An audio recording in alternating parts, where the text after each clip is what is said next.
నమస్తే. శ్రీ గురుభ్యో నమః. శ్రీమాత్రే నమః. ఆదిత్యాయ చ సోమాయ మంగళాయ బుధాయ గురు శుక్ర శనిభ్యే రాహవే కేతవే నమః. కుజస్తంభన. కుజస్తంభన మరి అక్టోబర్ 20 నుండి జనవరి 21 వరకు, అంటే దాదాపు 92 రోజులు కుజస్తంభన జరగబోతుంది. కుజస్తంభన అంటే ఏంటి? స్తంభన అంటే కదలకుండా ఉండడం. సహజంగా ఎప్పుడైనా సరే ఒక్కొక్క గ్రహానికి కొంత సమయం ఉంటుంది. ఇప్పుడు 2.5 రోజుల్లో చంద్రుడు ఒక రాశి నుండి ఇంకొక రాశికి వెళ్తూ ఉంటాడు. అట్లాగే కొన్ని గ్రహాలకి నెల రోజులు, కొన్ని గ్రహాలకి 45, కుజుడికి 45 రోజులకి ఒక రాశి నుండి మరొక రాశిలోకి వెళ్ళడం అనేటువంటిది మనం చూస్తాం.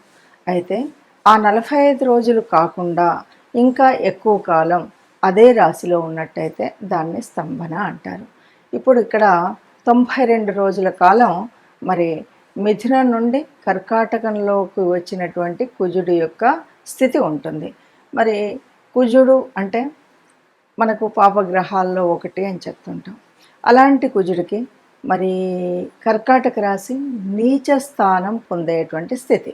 నీచ స్థానం పొందినటువంటి ఈ స్థితిలో ఇంకా ఏదైనా ప్రత్యేకత ఉందా అంటే, సహజంగా ఏ రాశిలోనైనా ఇంతకుముందు మిథునంలో కూడా కుజస్తంభన జరిగింది. వేరే రాశులలో కుజస్తంభన జరిగినప్పుడు ఒకలాగా, కర్కాటక రాశిలో జరిగినప్పుడు అక్కడ మరి కుంభరాశిలో శని ఉన్నాడు. ఇలా కుంభరాశిలో శని ఉండడం వల్ల షష్టాష్టకాలు ఏర్పడ్డాయి. కుంభం నుండి కర్కాటకం వరకు 6, మరి కర్కాటకం నుండి కుంభం వరకు 8 రాశులు ఉన్నాయి. ఈ షష్టాష్టకంలో ఉండడం వల్ల శని మీద ఈ కుజుడి యొక్క దృష్టి 7వ దృష్టి, 8వ దృష్టి, 2 దృష్టిలు ఉన్నాయి. అంటే శనిశ్చరుడు యొక్క 2 రాశుల మీద దృష్టి ఉంది. దీని ప్రభావము, కుజుడు నీచంగా ఉండడం, నీచ స్థానంలోకి వెళ్ళడం, వీటన్నింటి యొక్క ప్రభావంతో పాటు స్తంభనం ఉండడం వల్ల కొంత కష్టాలు, నష్టాలు, తర్వాత దేశ కాలమాన పరిస్థితులు. ఎందుకంటే కుజుడి యొక్క బలం నిజానికి చాలా ఎక్కువ. కుజ బలం మనకు సరిగ్గా ఉంటేనే ఎవరు ఏ దాంట్లోనైనా రాణించగలుగుతారు. ఒక ఆస్తులు కలుగజేసుకోవడంలో కానీ, ఒక ఉద్యోగ పర్వంలో కానీ, రాజకీయంలో కానీ, ఇలాంటి వాటిల్లో ఏదైనా కుజుడి యొక్క బలం చాలా ఉంటే సరిగ్గా వాళ్ళు ఉన్నతిలోకి వెళతారు. కుజ బలం ఇప్పుడు నీచంలోకి వెళ్ళింది కాబట్టి తగ్గుతుంది, అంటే ఆ నీచ స్థితిలో ఉన్నాము. ఇలాంటప్పుడు తప్పకుండా వారికి ఇవన్నీ కూడా వ్యతిరేక దిశలో ఉండడం అనేటువంటిది సహజంగా ఉంటుంది. ఇంతేకాదు కుజుడు యొక్క ఇలా నీచం పొంది ఇలా ఉన్నప్పుడు మనకి భూకంపాలు, అంటే ప్రకృతి వైపరీత్యాలు, ఒక రకంగా చెప్పాలంటే ప్రకృతి వైపరీత్యాలు, రాజకీయ అస్తవ్యస్తం, ఇలాంటివన్నీ కూడా మనకు కనిపిస్తూ ఉంటాయన్నమాట.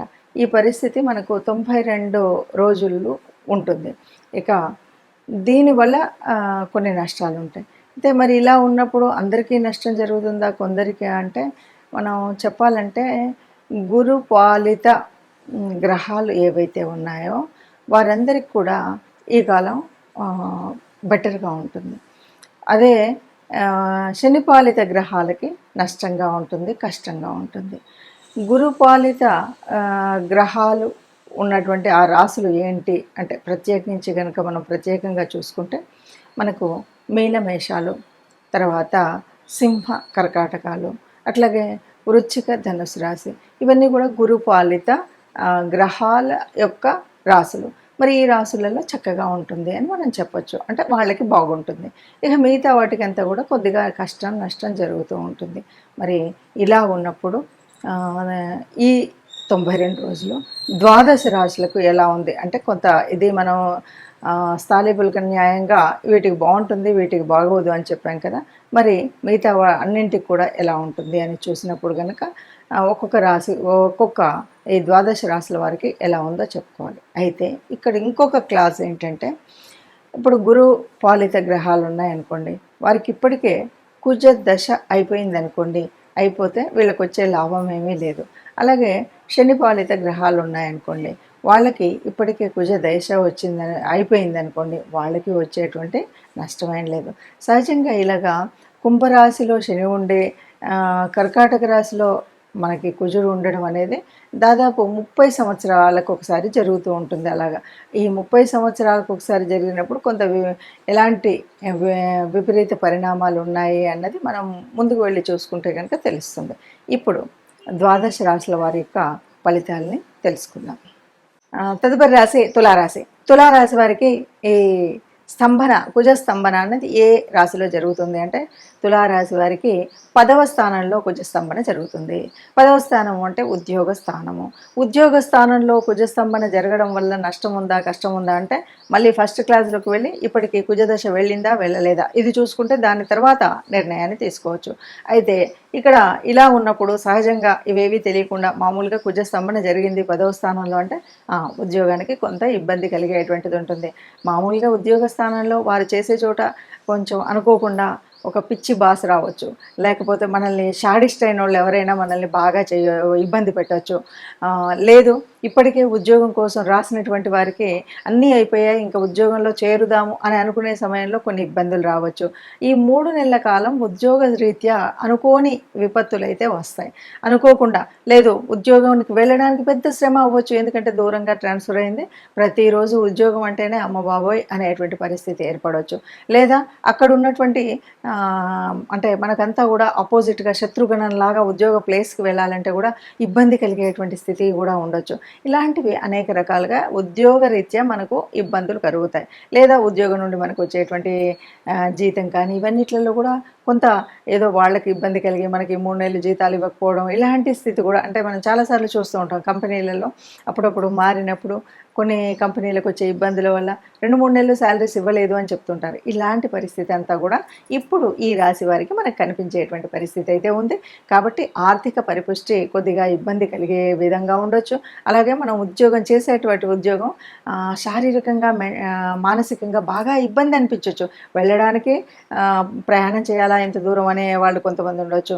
అక్కడికి వెళ్ళిన తర్వాత ఇది టార్చర్ భరించలేకపోతున్నాం అంటారు కదా, అలాంటిది ఇంకొంతమందికి ఉండొచ్చు.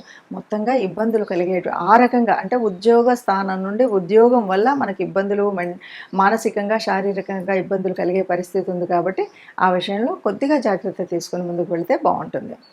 మరి ఇలా ఉంది అని మనం భయపడి బెంగపడి లేదా మేము చెప్పడం కూడా ఏదో భయపెట్టడం కోసమో బెంగపడడం కోసమో కాదు.